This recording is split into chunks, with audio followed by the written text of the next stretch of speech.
काही दिवसांपूर्वी माझ्या डॉक्टरांनी सांगितलं की मला सीटी स्कॅन करावं लागेल, पण त्या क्षणापर्यंतही मी स्वतःला तयार करू शकलो नाही. माझ्या मनात अनेक प्रकारचे विचार येऊ लागले. मला खूप भीती वाटते. म्हणजे माझ्या आधी एक टेस्ट झाल्या आहेत, पण हे काही वेगळं आहे. स्कॅन्स बद्दल ऐकलं तर होतं, पण स्कॅन रूमच्या दरवाजापर्यंत पोहोचल्यावर सगळं बदलून जातं. रूम तर एखाद्या सायन्स फिक्शन फिल्म सारखी दिसते. खूप थंड आणि खूप स्वच्छ, आणि मशीन म्हणजे स्कॅनर खूप मोठा आहे. कुठे पाहावं, काय करावं हेच मला समजत नाही. आणि या अरुंद बोगद्यामुळे मला माझ्या छातीत अस्वस्थता जाणवू लागली आहे. भीती आणि गुदमरल्यासारखे वाटते. हाय, तुम्ही कसे आहात? भीती वाटते का? हो. मी अशी टेस्ट यापूर्वी कधी केली नाही, आणि हे किती बंद बंद आहे. मला याची प्रोसिजरही माहीत नाही. मी ती कशी मॅनेज करेन हे मला माहीत नाही. मी समजू शकतो. स्कॅन करण्यापूर्वी बरेच लोक असेच घाबरतात, पण विश्वास ठेवा, आता टेक्नॉलॉजी खूप प्रगत झाली आहे. हल्ली मशीन अशी बनवतात की तुम्हाला सगळी प्रक्रिया अगदी सहज आणि आरामदायक वाटेल. या,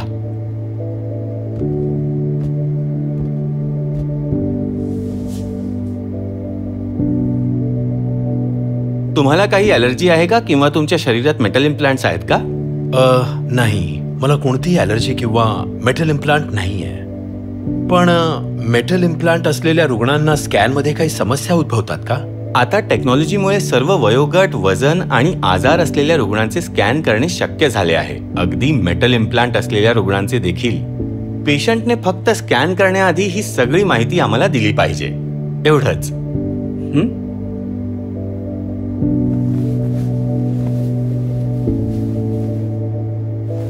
सध्याचे सिटी स्कॅनर फक्त पूर्वीच्या स्कॅनरपेक्षा वेगवान नाहीत, तर आधीच्या स्कॅनरपेक्षा जास्त अचूक देखील आहेत. तुम्हाला जास्त वेळ श्वास रोखून ठेवण्याची गरज नाही. काही मशीन्स टॅबलेटद्वारा स्कॅनिंग करतात, जेणेकरून आम्ही पेशंट सोबत राहू शकतो आणि त्यांना मार्गदर्शन करू शकतो, त्यांची भीती कमी करू शकतो.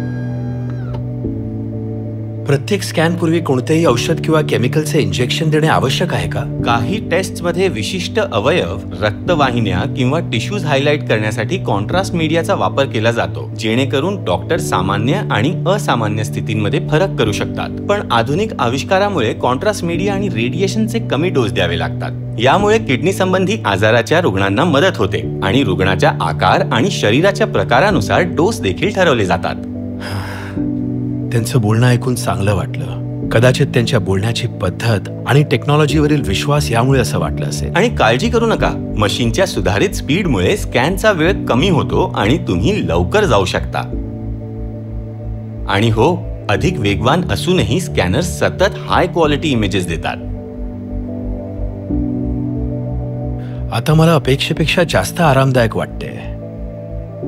आतील डिझाईन असे होते की मला अडकल्यासारखे वाटले नाही, आणि मंद प्रकाशामुळे बोगद्यासारखा अनुभव आला नाही.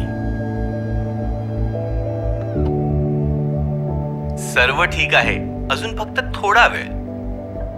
जर तुम्हाला काही हवे असेल तर मला सांगा. खूप बरं वाटलं, आणि टेक्निशियन सतत मी ठीक असल्याची खात्री करत आहे.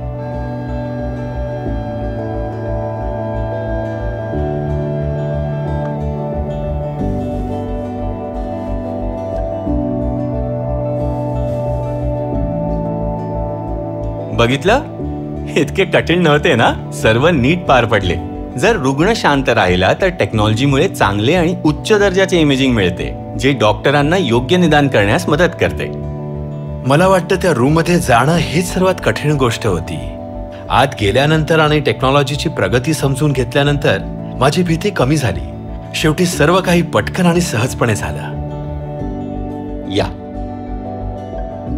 विश्वास बसत नाही किती लवकर झालं. खरं सांगायचं तर मी विचार केला होता तसं ते नव्हतं. मला विनाकारण भीती वाटत होती, पण हे अगदी रुटीन होतं, एका नॉर्मल प्रक्रियेचा भाग होता.